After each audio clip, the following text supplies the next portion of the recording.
Vamos, então, para a próxima expositora, a senhora Maria Lúcia Fatorelli, coordenadora da Auditoria Cidadã da Dívida, também por 12 minutos.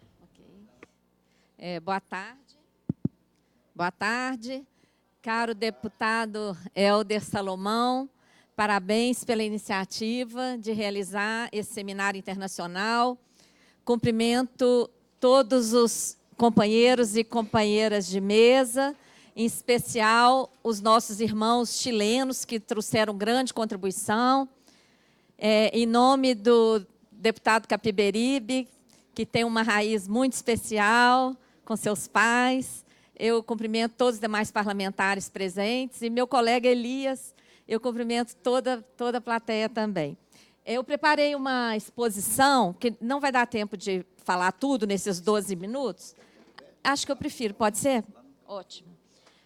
Talvez não dê tempo de mostrar tudo, mas onde que eu fico? Pode ser aqui? Aqui embaixo? Melhor? Tá.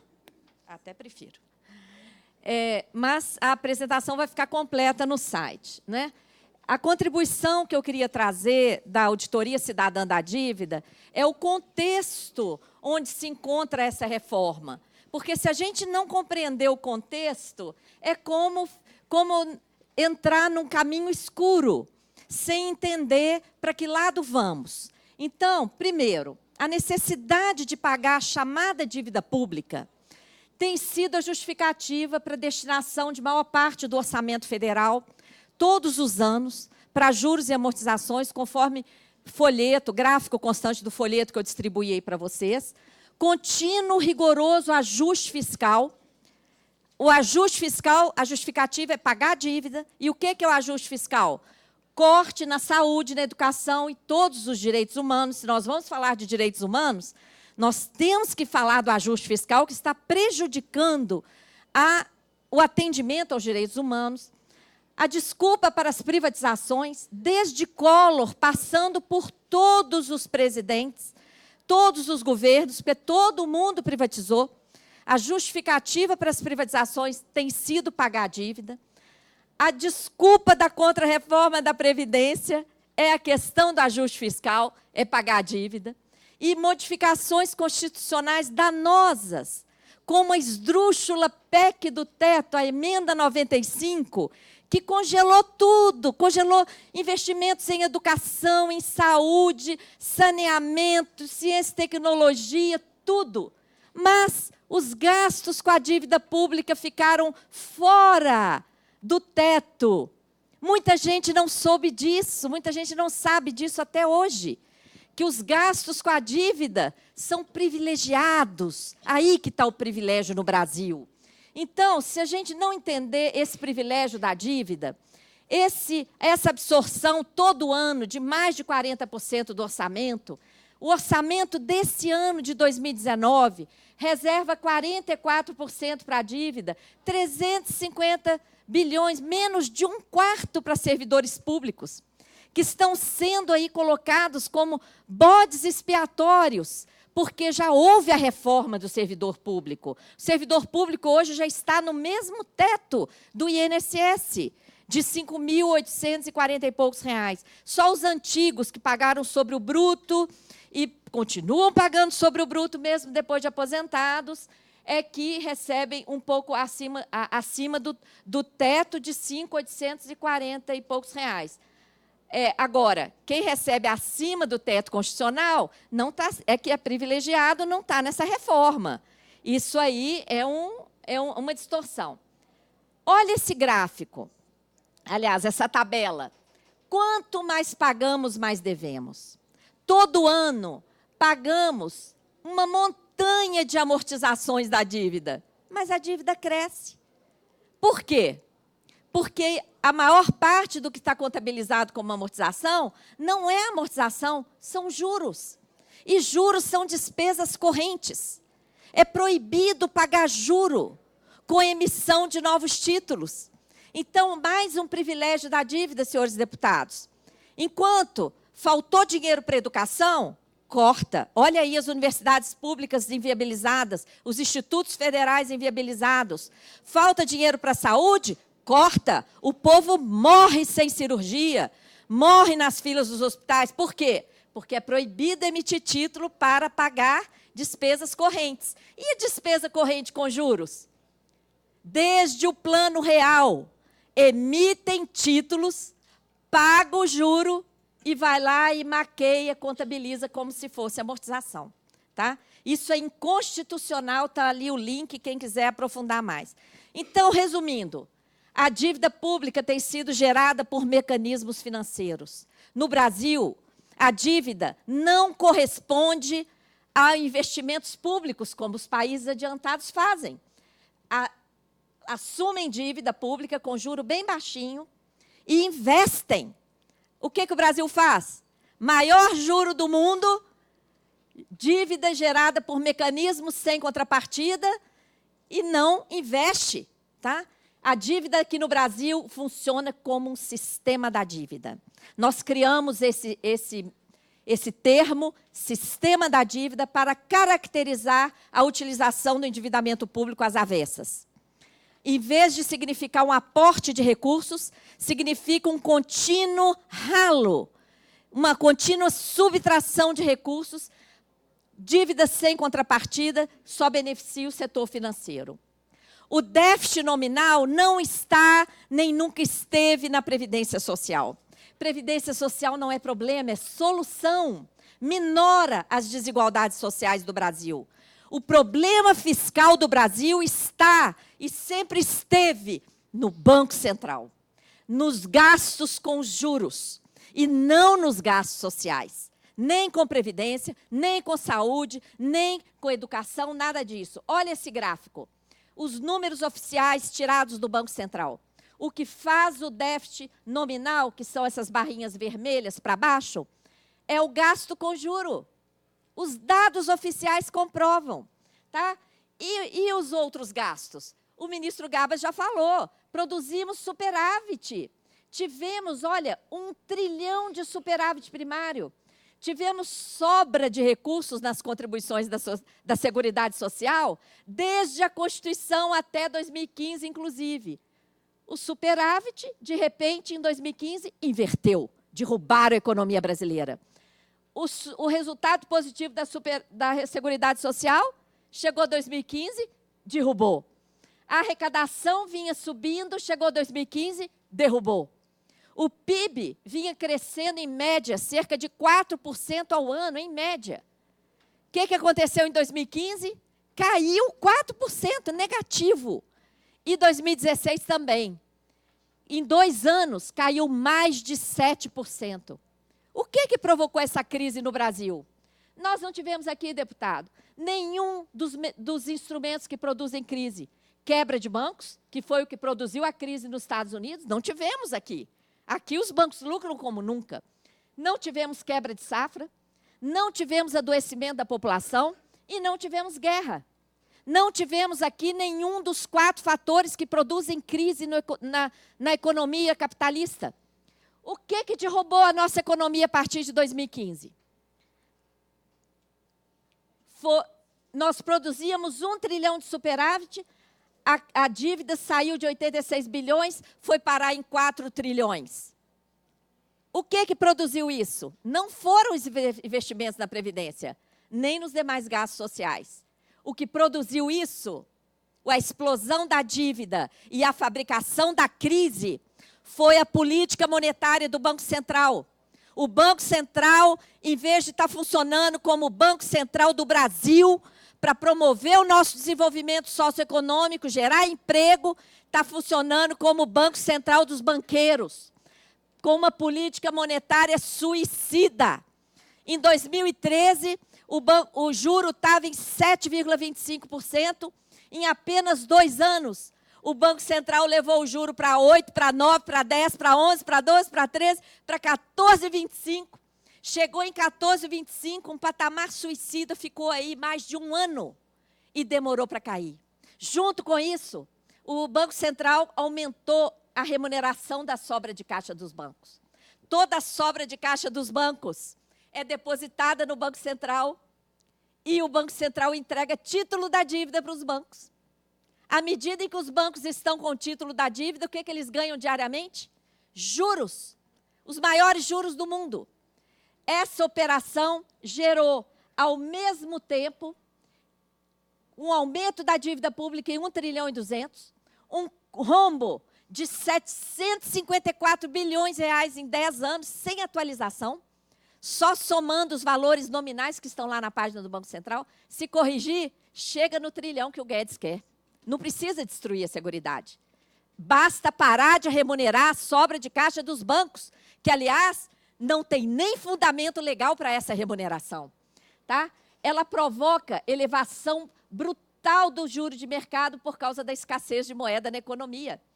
Imaginem se o Banco Central devolve esse trilhão para os bancos. Os bancos iam querer ficar com esse dinheiro parado na gaveta? Claro que não. Eles iam querer emprestar. E para emprestar, o que eles teriam que fazer? Baixar o juro. O que seria da nossa economia irrigada com mais de 1 trilhão de reais a juro baixo? Acabou a crise. Um mecanismo só já explica essa crise fabricada pelos bancos que dominam o Banco Central brasileiro. A desculpa do Banco Central para controlar a inflação ficou totalmente desmascarada em 2017, quando o IGP foi negativo e, em vez do Banco Central desovar a moeda, essas operações bateram recorde e chegaram em quase 1 trilhão e 300. E aí, o que o Banco Central fez diante disso? Os próprios dados mostraram que não é para controlar a inflação, mas sim para remunerar a sobra de caixa dos bancos. O que o Banco Central fez? Enviou para o Congresso o projeto de lei 9248, que está aqui nessa casa. Para quê?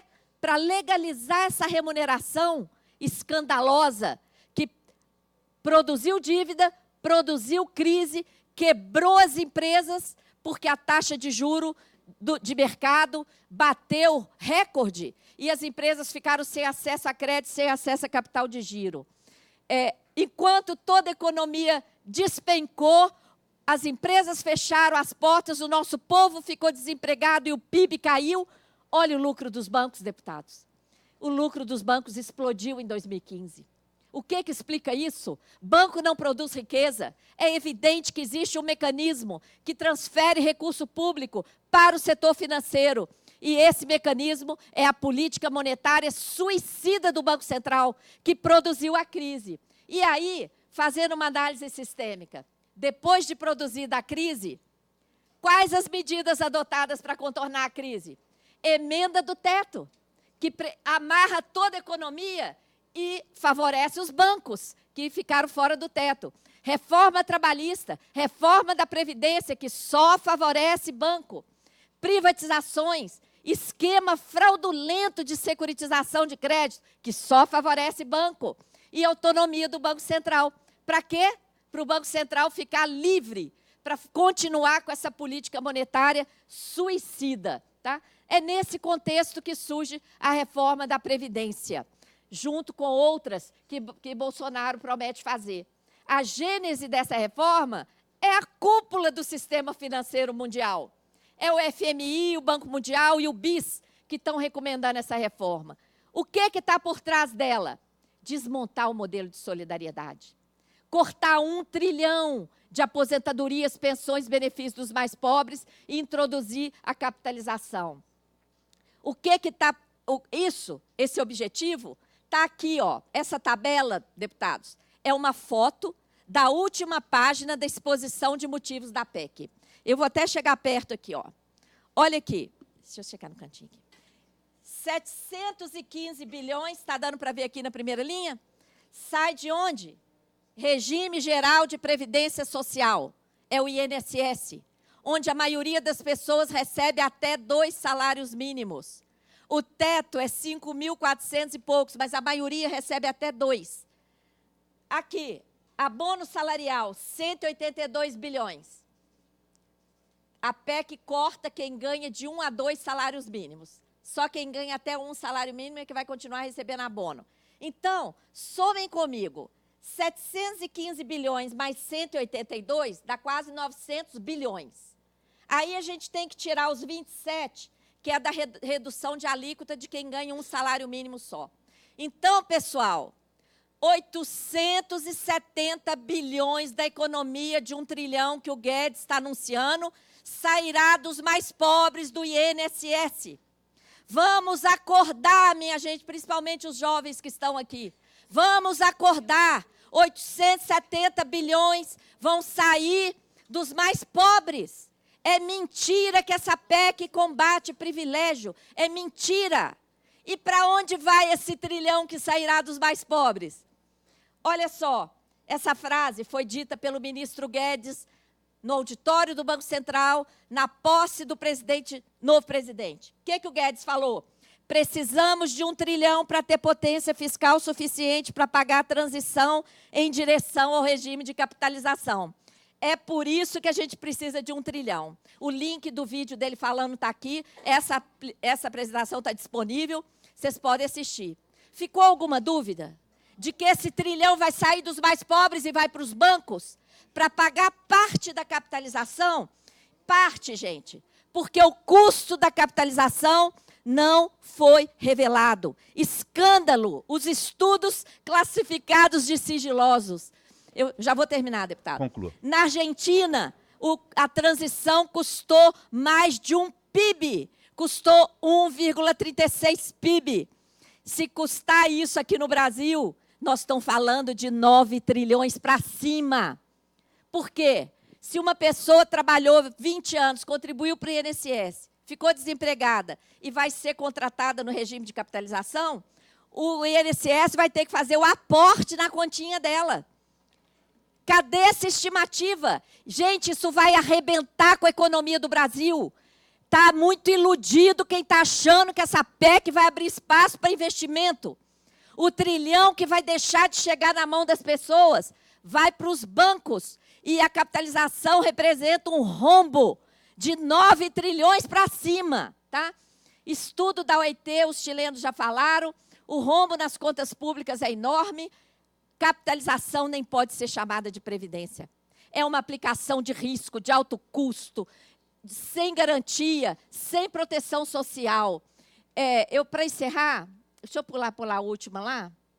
Nós temos 4 trilhões em caixa, deputados. Os senhores sabiam disso? Nós temos 1 trilhão 270 no caixa do Tesouro, 1 trilhão 130 no caixa do Banco Central, remunerando a sobra de caixa dos bancos, e 1,5 trilhão em reservas. Que crise é essa? Nós estamos num cenário de crise, tá? Num cenário de crise. Esse aqui não vai dar tempo de falar, mas está tudo explicado. A reforma que nós precisamos discutir é de melhorar o modelo que nós conseguimos conquistar em 88. E temos dinheiro para isso. O Brasil é riquíssimo. 9ª economia mundial, mas que vergonha. 79º no ranking dos direitos humanos. E isso vai piorar com essa PEC. Nós não podemos deixar esse regime que está levando os idosos no Chile a se suicidarem. Não podemos deixar esse modelo entrar no nosso país.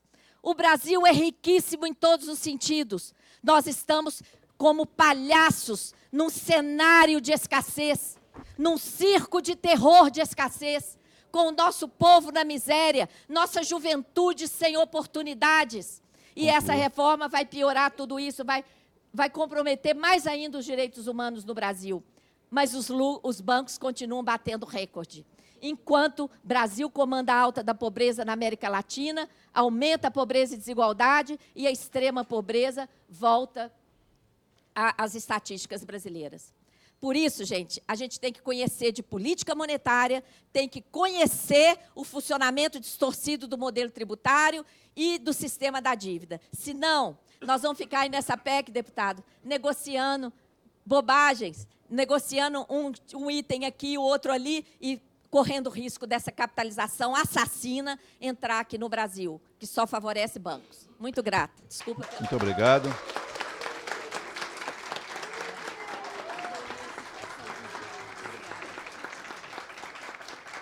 Agradeço a senhora Maria Lúcia Fatorelli.